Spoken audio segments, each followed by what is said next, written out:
On va donc se retrouver dans cette vidéo, on va attaquer ce qu'on appelle le style global au niveau de Style Component. Donc avant de commencer à voir le style global, la première question est de savoir pourquoi avons-nous besoin d'un style global. Lorsqu'on utilise Style Component, on définit bien le style au niveau de chaque composant, ce qui est déjà très bien. Par contre, il y a certains éléments du style comme la police, on souhaiterait que ces éléments soient définis de façon globale au site, pas au niveau de chaque composant.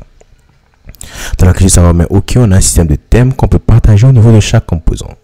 Le système de thème, il est très bien, mais le système de thème ne permet pas de partager de façon globale à toute mon application. Moi, je ne voudrais pas peut-être définir la police au niveau de chaque composant. Moi, je voudrais, si une police, la définir de façon globale et toute mon application aura déjà la même police. Et c'est là qu'entre en jeu le Global Style au niveau de Style Component. Donc, voici le pourquoi. On va se demander donc le style global, qu'est-ce que c'est? Donc, le quoi? Qu'est-ce que le style global? Donc, le style global, en grosso modo, c'est juste un composant, comme tous les composants stylisés, qu'on va définir au niveau de notre application et qui va créer de façon globale le style. Donc, trêve de bavardage, on va voir donc de quoi il s'agit au niveau du style global. Donc, je vais venir à ce niveau. Je vais importer ce qu'on appelle le Create Global Style. Donc, je vais créer Create Global Style au niveau de Style Components. Donc, je vais à ce niveau. Je descends et je vais définir le composant le Global Style. Comme je l'ai dit, le style global est donc un composant, comme tous les composants stylisés qu'on a eu à voir. Donc, je vais faire un const Global Style égale à Create Global Style et je vais mettre les backticks. Donc, à l'intérieur de ces backticks, je pourrais donc mettre tout ce que je veux comme style global à mon application. Donc, ceci est très bien. Maintenant, comment est-ce que je vais passer ce style à mon application? Donc, je viens à ce niveau et j'ai dit OK. Je vais avoir à ce niveau ici Global Style. Global Style. Voilà. J'enregistre et c'est tout.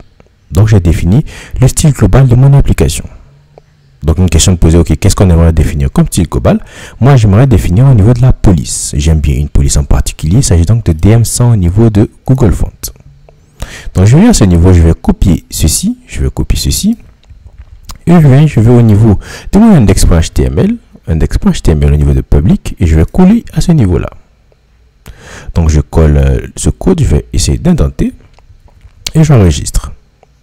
Donc, lorsque je viens au niveau de app.js et je me rends ici au niveau de mon React application, moi, j'aimerais avoir maintenant la police DM100.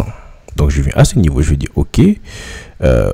OK, donc moi, je souhaiterais au niveau de toute l'application avoir un style global pour avoir un font family. Je me suis trompé, font family. Je souhaiterais avoir du DM100. Mais si tu ne me trouves pas du DM100, mets-moi du sans serif. J'enregistre.